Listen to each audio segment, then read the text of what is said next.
Halo Sobat English, welcome back to my YouTube channel. It's been a long time no see. How are you today guys? Semoga kalian sehat-sehat aja dimanapun kalian berada. Well, in this occasion we would like to learn about correlative conjunction. Jadi kita akan belajar tentang correlative conjunctions. Ada both and, not only but also, either or and neither nor. Without any further ado, let's discuss it together. First, take a look to the picture. Di situ ada dua kegiatan, there is reading and also writing. Which do you like? Yang mana yang kalian suka? Reading or writing? Or maybe do you like them both? Atau mungkin kalian suka keduanya? Nah, untuk menyatakan bahwa kalian suka keduanya, itu bisa menggunakan correlative conjunction. Before we go further, we should know what is correlations. Kita harus tahu dulu nih apa itu correlation sebelum kita membahas lebih jauh. So, correlation is a connections or relationship between two or more things or activities. Korelasi adalah hubungan antara dua atau lebih benda atau juga aktivitas. Jadi dengan kata lain, hubungan antara satu hal dengan hal lainnya. Nah, untuk menyatakan korelasi atau hubungan antara satu hal dengan hal lainnya, kita akan menggunakan correlative conjunction. So, correlative conjunctions join two or more words that are equal. Nah, correlative conjunction ini adalah kata penghubung yang menghubungkan antara dua atau lebih kata yang sama. Sama di sini bisa berarti memiliki kedudukan yang sama atau sama-sama melakukan apa atau sama-sama bagaimana, seperti itu. Fungsi correlative conjunction adalah untuk menghubungkan antara noun dengan noun, adjective dengan adjective, preposition dengan preposition, independent clause dan independent clause. Jadi harus sama ya, jika ingin menggabungkan noun maka satunya juga noun. Seperti itu, tidak boleh noun dengan adjective. Let's take a look to the example. From noun, both tomato and chili grow well in the garden. Tomato dan chili adalah nounnya, jadi sama-sama noun. Adjective, my mother is not only pretty but also kind.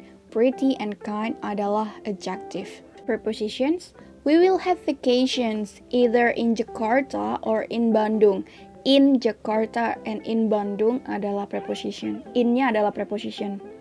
Independent clause. I not only sweep the floor but also wash the dishes. Jadi I sweep the floor and I wash the dishes. Seperti itu, sama-sama independent clause. Do you understand? Next, let's discuss about each correlative conjunction. Kita bahas masing-masing correlative conjunction-nya ya. Start from both and. Both and digunakan untuk menghubungkan dua elemen dalam satu kalimat.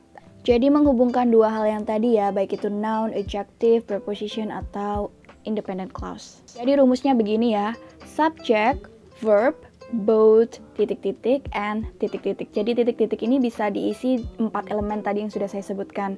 Atau kalian juga bisa menuliskan subject, kemudian both-nya dulu, baru verb, and verb-nya.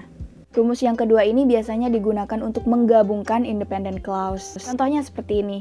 I like both coffee and tea. Menggabungkan dua benda.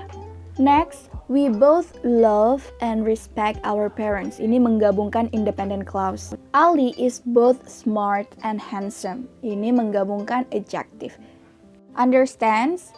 So let's continue to the second conjunction. Either or.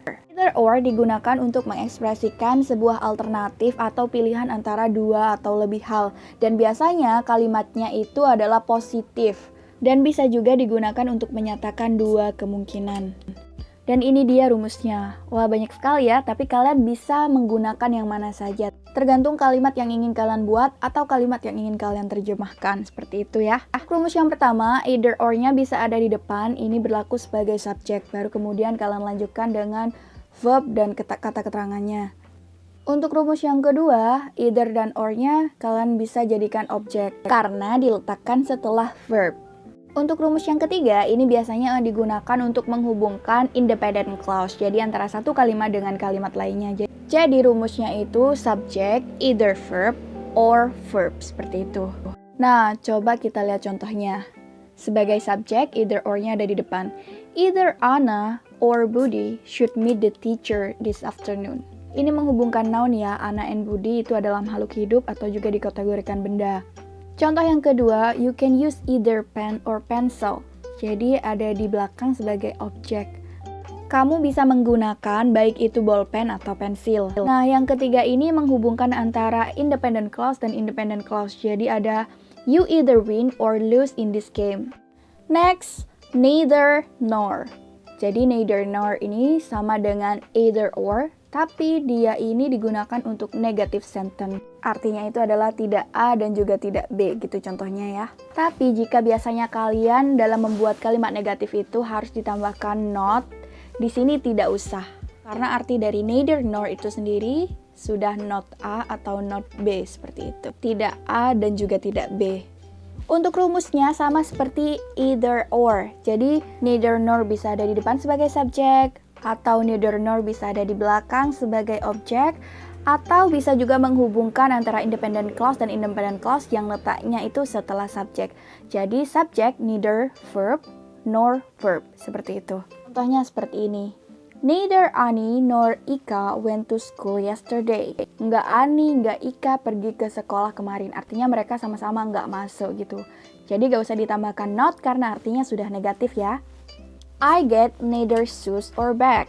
Saya dapat enggak sepatu, enggak tas. Jadi nggak dapat dua-duanya. The cat neither sleep or eat. Kucingnya tidak tidur dan tidak makan. Okay, understand? Next, last but not least, not only but also. Tidak hanya tapi juga. Nah, ini digunakan untuk menghubungkan dua elemen hampir sama dengan both and, tapi ini digunakan untuk formal context dan lebih menekankan seperti itu. Untuk rumusnya sama dengan yang tadi, jadi subject, verb not only ada di belakang sebagai objek, dan not only but also ada di depan sebagai subjek, kemudian baru verbnya. Dan yang terakhir itu not only but also digunakan untuk menggabungkan independent clause. Jadi subject not only verb but also verb seperti itu. For example, my uncle give me not only money but also snack. Pamanku memberikanku tidak hanya uang tapi juga snacks. Jadi ada penekanan di situnya ya, tidak hanya. Next example, not only Dina but also Risa has a motorcycle. Tidak hanya Dina tapi juga Risa punya motor. Next, Ali not only help my homework but also deliver me to go to home. Jadi independent clause dan independent clause. Okay guys, got it?